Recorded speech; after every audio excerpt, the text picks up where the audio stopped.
Hi guys, today we will talk about how to change your phone number on your WhatsApp app. We'll go to figure out the solution or know how you can do that on your WhatsApp app. All you have to do, just go up here, you click here on the sign here or app, then it's going to show for your window like this, and you just click here on settings.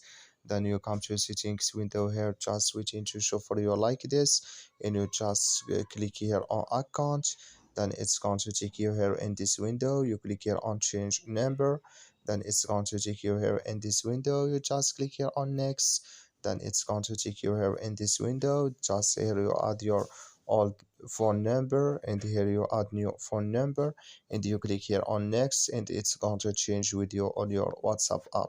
So that's all you have to do. I wish know you are great. That's all. So just follow these ways, and it's going to work with you. Thank you for your watching. Don't forget to support us by liking, subscribe.